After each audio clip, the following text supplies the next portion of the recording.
What's up and welcome in. You're watching NBA Now by Chat Sports. I'm Chase Senior. Coming your way on today's show with the NBA draft officially in the rear view, NBA free agency tipping off on Thursday. We have you covered right here on our main Chat Sports YouTube channel. Make sure you subscribe. But on today's show, a look at the top free agents following the NBA draft with NBA free agency just a couple of days away. The NBA offseason never disappoints with fascinating storylines. Before we take a look at the top 25 players who could be available and are going to be available in NBA free agency, obviously some restricted free agents, some player options there.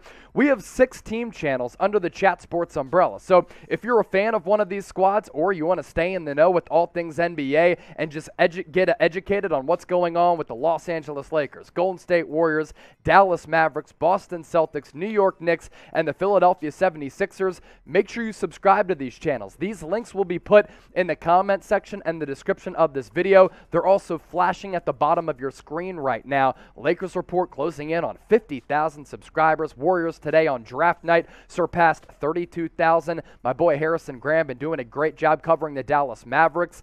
That's coming in on 20,000 subscribers, and a couple of our smaller channels that continue to grow. Celtics with 10K right around the corner. New York Knicks now, and Philadelphia 76ers now going after 7,000 subs. Basically, videos almost every single day on those channels. So again, if you're a fan of one of those squads, make sure you subscribe today. So we start off our list of the top 25 NBA free agents, and we really go by elite players all the way down the list to some of these secondary guys as well. But either way, really intriguing names in this top 25 list that I put together. So these are my top 25 free agents. Rip me if you want to in the comment section. Bradley Beal, off the player option. Zach Lavine, an unrestricted free agent. Kyrie Irving has that player option. We know there are a lot of rumors hovering around him right now and the Brooklyn Nets. James Harden, similar situation as Kyrie Irving. And Jalen Brunson, an unrestricted free agent. Here are the latest reports and all of the latest news items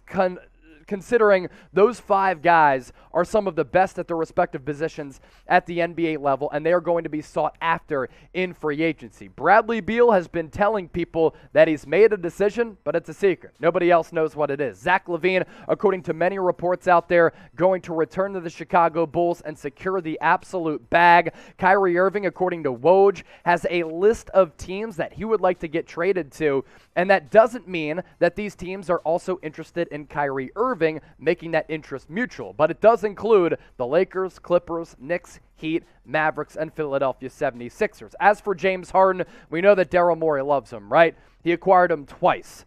From the OKC Thunder back in the day, Harden ended up being one of the best offensive players that we've ever seen, and this past year, dealing away Ben Simmons, Seth Curry, and Andre Drummond in exchange for James Harden. But he played a little bit concerning down the stretch and in the playoffs, so it's looking as though with that player option looming, he could opt in to a short-term deal with Philadelphia, which probably benefits the organization long-term around Joel Embiid and Tyrese Maxey. As for Jalen Brunson, the Knicks are obsessed with this guy. They traded away Kemba Walker. They traded away and were involved in NBA draft night trades because they're trying to clear up cash to give Jalen Brunson around $30 million per year after he really impressed being Luka Doncic's sidekick with the Dallas Mavericks this past year en route to the Western Conference Finals. We're only getting started on today's show, but first, I want to hear from you. All the true hoopers in the comment section right now. No matter where you're watching, how you're watching, thank you so much for making today's show part of your day. Which free agent would you start your team with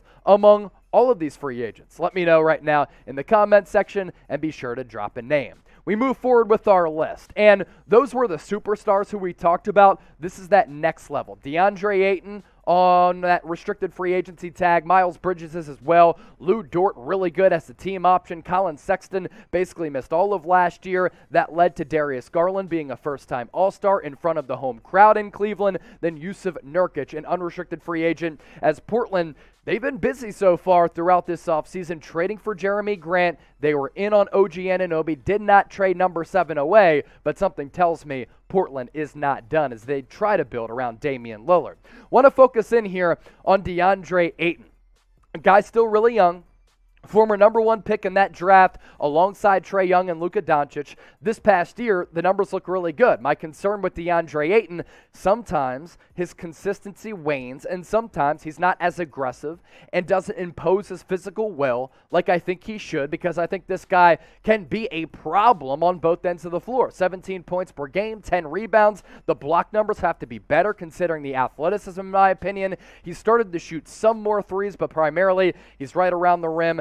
Baseline elbow J, right around the free throw line, connecting on about 63% of his shots. My take here with DeAndre Ayton, it feels as though this relationship is contentious, and it feels as though this relationship is heading toward a divorce. But when you draft a guy 1 overall only a couple of years ago, you want to try to get something back for him, especially when he's a restricted free agent. So my prediction, a sign and trade happens with Ayton, and he goes to a center-needy team in the NBA. I just think this relationship between him and the Suns is not salvageable up to this point. As for Miles Bridges, my goodness, what a player development story that we've seen transpire over the last couple of years. At Michigan State under Tom Izzo, a dunker, a high flyer, a great athlete. Credit to Miles Bridges for getting in the lab, staying in the gym, putting in that work to become a really good player, and this past year, he was playing superb basketball on both ends and has developed a three-point shot, which is what he didn't have when he was originally drafted. A very impressive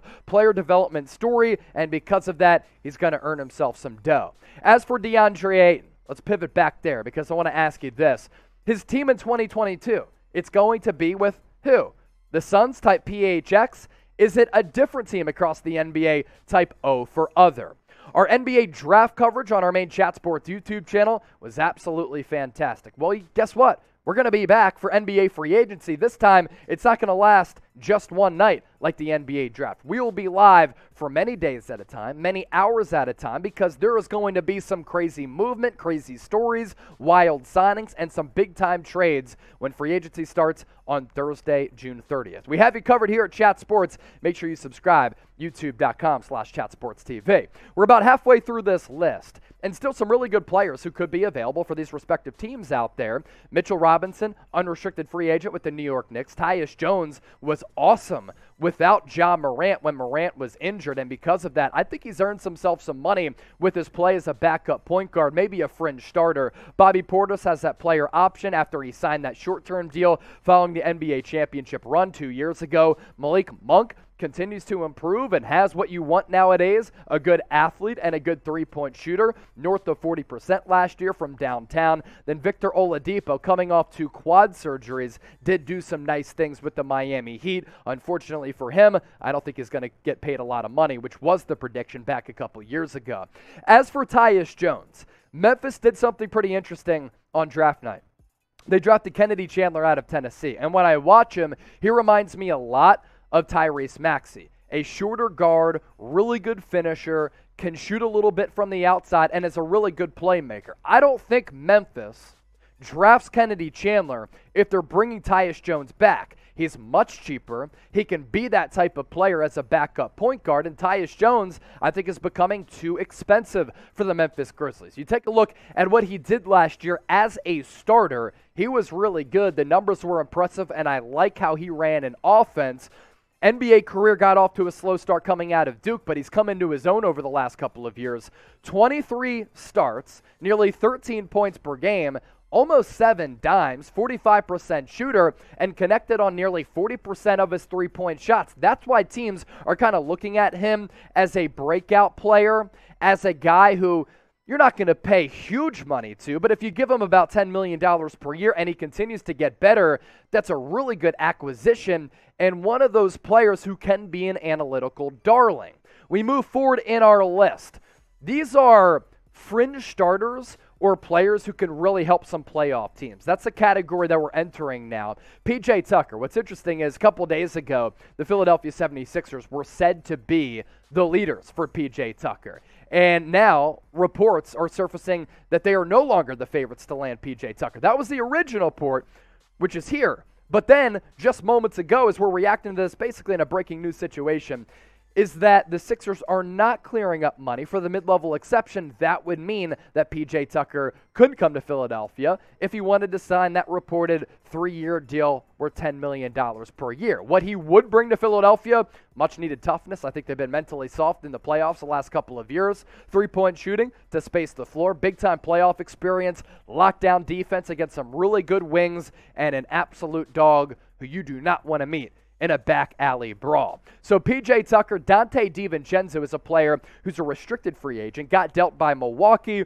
to Sacramento, played solid. I just think that what the numbers that he's put up, there's a better player in there, man. I really do believe there's a better player in there than what we've seen from Dante DiVincenzo. Bruce Brown, pretty solid rotational type. Kyle Anderson kind of does it all. And then Chris Boucher, man, I'll tell you what, pretty interesting story for him. Career gets off to a slow start, goes to the player development factory that is the Toronto Raptors. His length and three-point shot from the corner, pretty impressive in the playoffs and last year.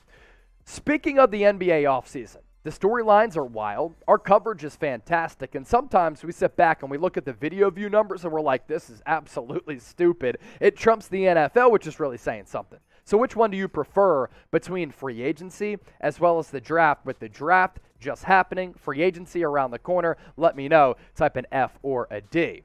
Okay, here we go. This is where you can bring in some players who can be fringe starters, maybe potential starters. You can get them at some really good value, and they could really make a difference on some of these title teams that are looking to round out their roster and make a push in the playoffs. Nicholas Batum, love his shot-making ability as a big guy who can stretch the floor, put the ball on the deck just a bit for his size. Obviously not the athlete he once was when the Frenchman was throwing down some crazy hammers, getting the bag back in the day, but I love the winning pedigree that he brings, and the style in which he plays with can be a really good 4 or a small ball 5 for a title contender. Kevon Looney has improved his stock as much as anybody. As a backup big, as a starter, this guy can get it done, the ultimate glue guy. How about Mo Bamba? Some rumblings, and I actually think it would be really smart for a team like the Los Angeles Lakers to go after him. The upside is certainly there. This guy has always been a freak athlete. We know about the hit song that made him an even more of a sensation, but the player last year was really good, and he's starting to develop a three-point shot, which makes him just more valuable because you know what you're going to get defensively as a guy who can block some shots. He gave you nearly 2 blocks per game last night. Good rebounder at 8 per, 10.5 points per game, 48% shooter. With, again, a couple of those shots coming from the outside. He had a couple of 30 pieces last year. As for Gary Harris, he's been on the move a couple of times, another player with the Orlando Magic. You want some scoring punch off the bench, he can give you that. Then Nicholas Claxton, I just don't think the Nets are going to be able to afford him, and they might see that there are better value options out there. So those are the top 25 NBA free agents, with free agency just a couple of days away following the NBA draft. If you're excited for free agency like we are here at Chat Sports, hit that thumbs up icon, like the video, and I hope all of you are enjoying your weekends.